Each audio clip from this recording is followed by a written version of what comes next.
श्री राधे राधे। भक्तों, प्रभु की भक्ति का मार्ग कृपा का मार्ग है। कई तरह की कृपाओं की आवश्यकता पड़ती है। मुख्यतस्तु महत्कृपया भगवत कृपा लेशाद हुआ।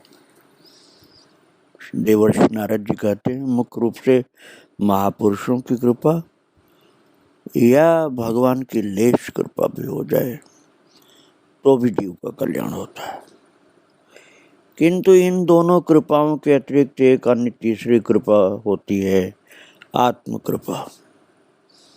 अर्थात हम जागृत होकर साधन पथ में चल पड़े, आलस्य त्यागें और गुरुदेव की कृपा हो। इसमें प्रभु की कृपा एक मुख्य कारण होती है। जो रघुवीर अनुग्रह की ना, तो तुम मोहि दरसु हठ दीना। श्री विभीषण जी भक्तराज ने कहा है कि हे हनुमान जी महाराज, आप महान संत हैं, आप आकर के जो दर्शन दिए, इससे सिद्ध हो गया कि भगवान की कृपा मेरे ऊपर है। अर्थात भगवान की कृपा होती है तो महान गुरुदेव की प्राप्ति हो जाती है और पिछले जन्म के संस्कारों के कारण आत्म कृपा बनी ही रहती है, जागृत बनी रहती है। तो जीव के अहंकार का नाश होता है, प्रभु के प्रेम का उदय होता है। भक्तों, अहंकार जल्दी से नहीं जाता।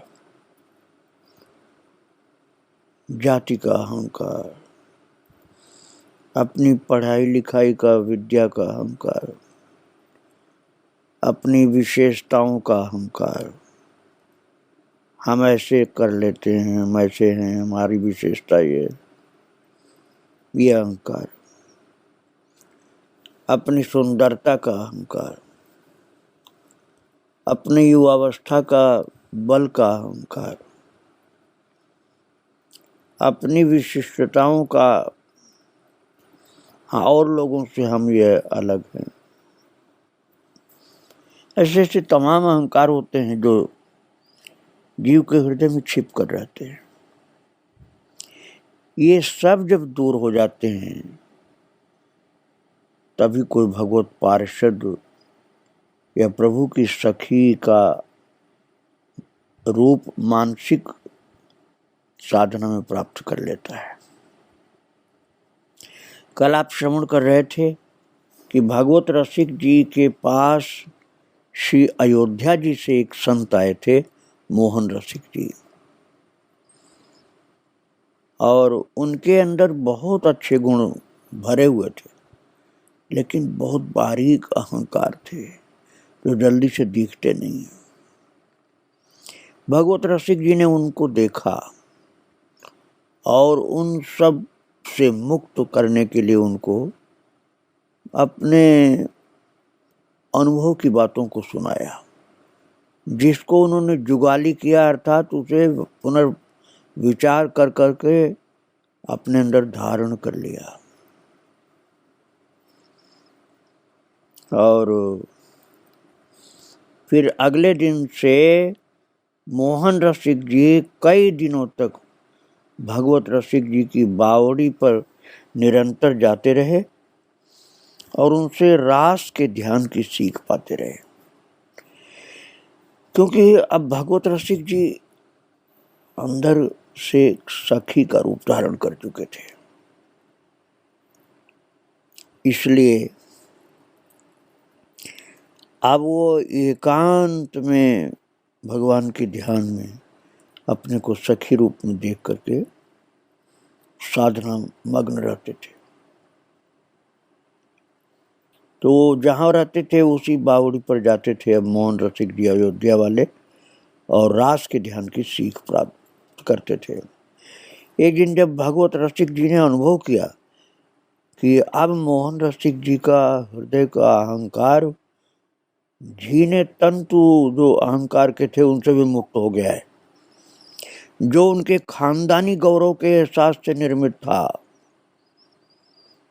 ये जल्दी नहीं जाता वक्त, हम खानदानी महान है, श्रेष्ठ हैं, विशिष्ट व्यक्ति हैं। वो खानदानी गौरव का एहसास जो था, उस झीने तंतु से भी मुक्ति मिल गई मोहन रसिक जी को। तो बोले, रसिक जी आपकी साधना पूरी हुई। भगवत रसिक ने कहा, आपकी साधना पूरी हुई।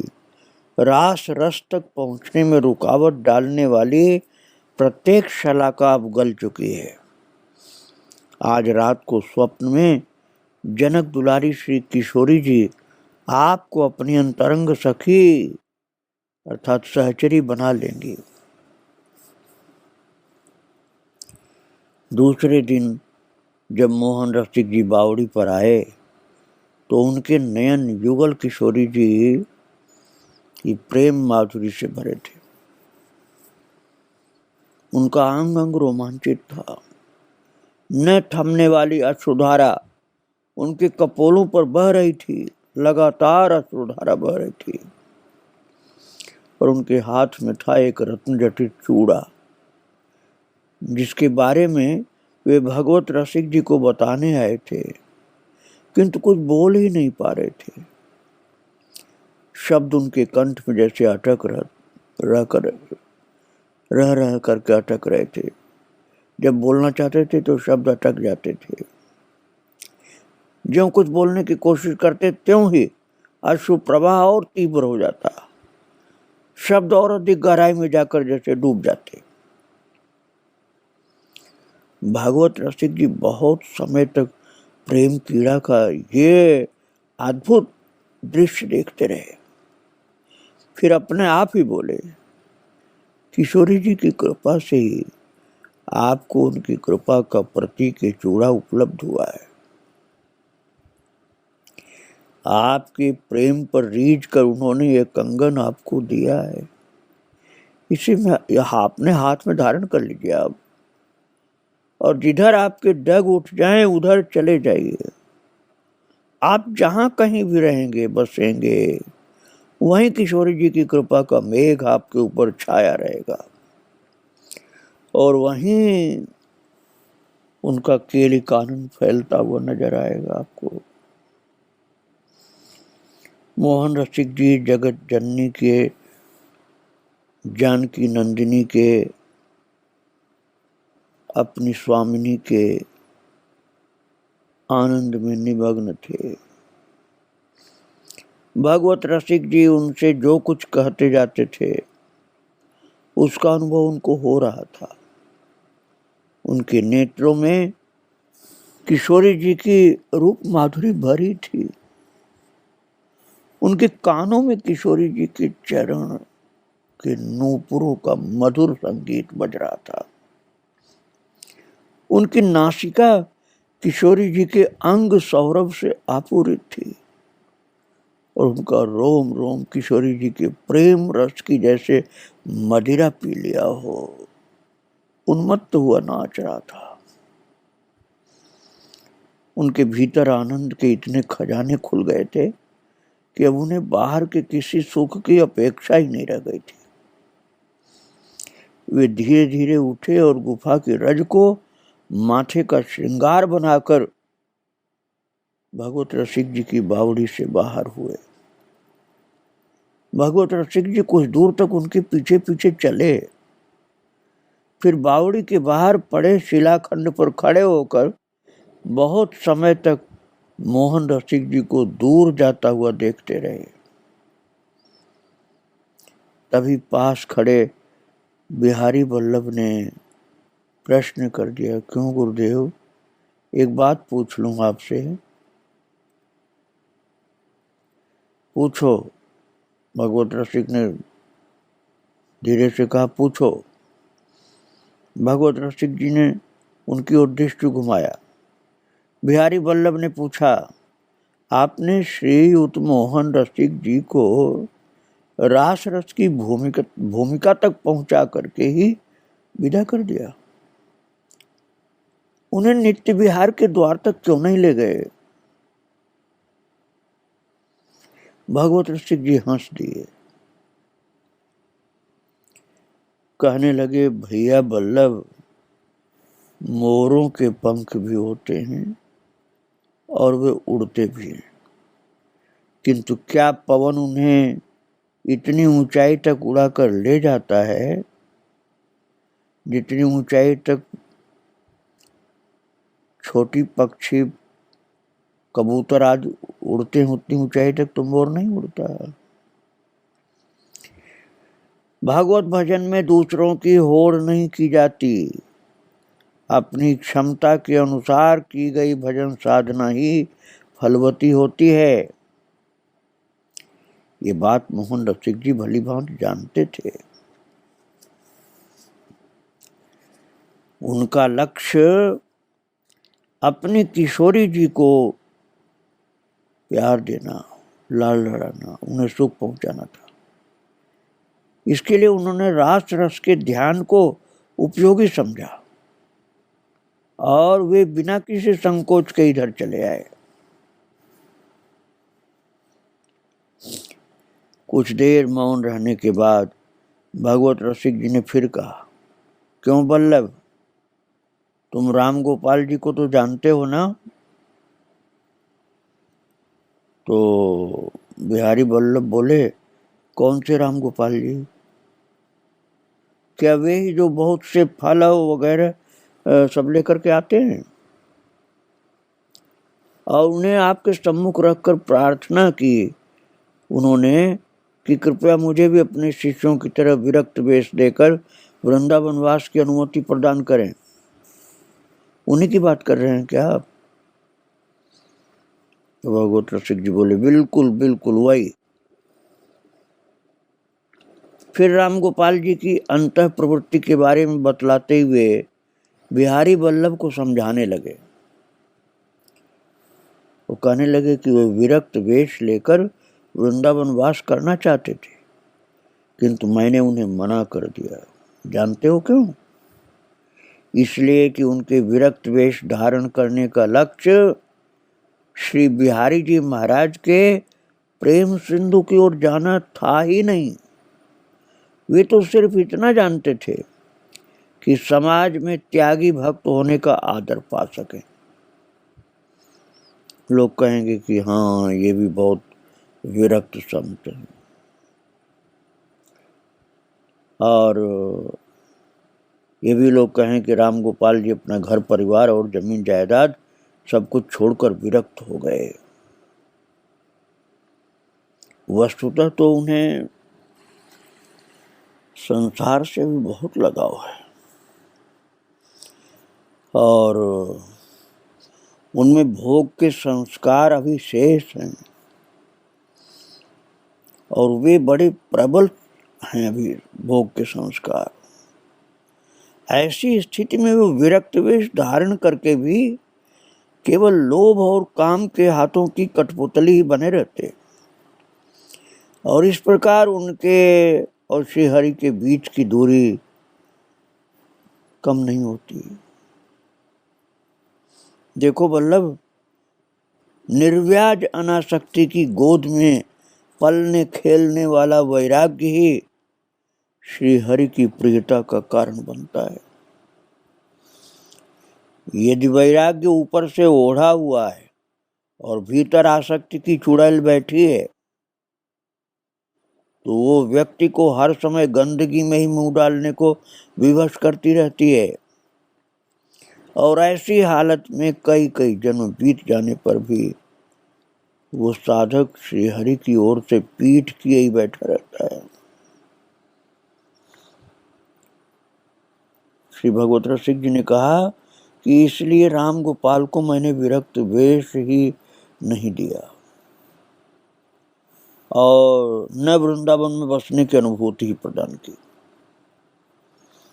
उन्हें स्वामी जी का जन बनाकर वापस भेज दिया। अब ये एहसास कि मैं स्वामी जी का जन हूँ उन्हें संसार की दलदल में और अधिक गहरा धंसने से रोक देखा। वो संसार के दलदल में धंसेंगे नहीं। उनकी आसक्ति के मैल को धीरे धीरे साफ करता रहेगा, क्योंकि स्वामी जी का जन अपने को मान सकेंगे। भक्तों, बात यह है कि साधक जब अपने को सर्वोपरि मानने लग जाता है और गुरु का भी महत्व उसके मस्तिष्क से चला जाता है अहंकार के कारण, वो गुरु के चरणों का आश्रित अपने को नहीं मानता है, तो फिर उसको संसार की गहराई में जाना ही पड़ता है। गुरु चरणाश्रय को ही मुख्य मानता है, जो उसको गुरु भक्ति बचा लेती है। यही बात समझा रहे थे वो भगवत रसिक जी कि हम सबके गुरुदेव तो श्री हरिदास जी महाराज हैं, और उनका हम अपने को माने, अर्थात स्वामी जी का जन हूं मैं, ये मानेंगे तो संसार में धंसने से बच जाएंगे। उन्होंने कहा कि मेरा विश्वास है कि एक दिन वे इस बात को स्वयं समझेंगे कि मैं तो केवल स्वामी जी का जन हूं, और श्यामा कुंज विहारी को प्रेम रस पान कराते रहना ही मेरा अनन्य धर्म है। अर्थात हमें ऐसे कर्म करने हैं कि जिससे हमारे प्रभु प्रसन्न हो। ये जो दौलत से खेलना है या घर व परिवार के व्यक्तियों में बैठकर हंसना बोलना है, ये सब तो मेले का समागम है, जो अभी है और कुछ देर बाद नहीं रहेगा। उस समय अंतर निक्षिप्त विवेक के बीज से जो वैराग्य का अंकुर फूटेगा और पल्लवित होगा, उस पर प्रेम के मकरंद से भरे भक्ति के फूल खिलेंगे। ऐसे फूल खिलेंगे जो बिहारी जी महाराज को सर्वाधिक प्रिय हैं। और तब स्वामी श्री हरिदास जी स्वयं उनका हाथ पकड़कर उन्हें श्यामा कुंज बिहारी के रंग महल के केल निकुंजों में पहुंचा देंगे।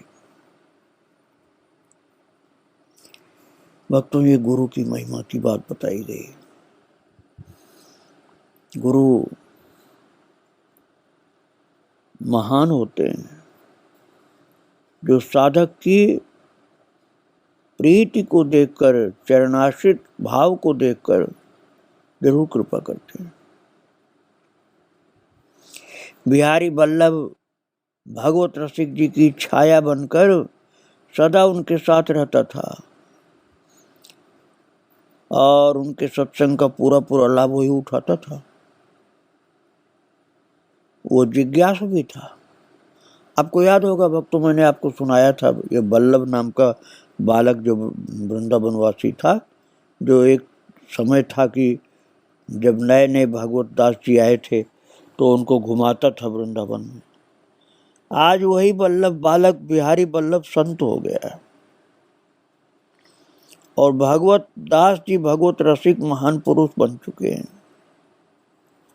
और अब बिहारी वल्लभ अच्छे अच्छे पदार्थ का प्रसाद पाने के लिए बांके बिहारी नहीं जाता था। अब तो भगवत रसिक जी के प्रेम रस से छका रहता था, सत्संग का पूरा लाभ उठाता था। वो जिज्ञासु भी था और श्रद्धालु भी, संस्कारी तो था ही, इसलिए भगवत दास जी को भी वो विशेष प्रिय था। और उसके प्रत्येक प्रश्न का उत्तर वो बड़े विस्तार से खूब समझा कर देते थे। उनके प्रश्नोत्तरों के इस क्रम से बिहारी वल्लभ की तो जैसे नई दृष्टि बिहारी वल्लभ को प्राप्त होती थी। उस समय वहाँ उपस्थित अन्य शिष्यों और समागत महानुभावों को भी बिहारी वल्लभ के माध्यम से लाभ प्राप्त होता था, क्योंकि बिहारी वल्लभ के सहज सरल प्रश्नों को सुन करके भगवत रसिक जी उसका समाधान करते थे। बहुत अच्छा उच्च कोटि का साधक था वो। और भक्तों, एक दिन शरद पूर्णिमा का महान पर्व था। वृंदावन के मठ मंदिरों और आश्रमों में तरह तरह के महोत्सव आयोजित थे।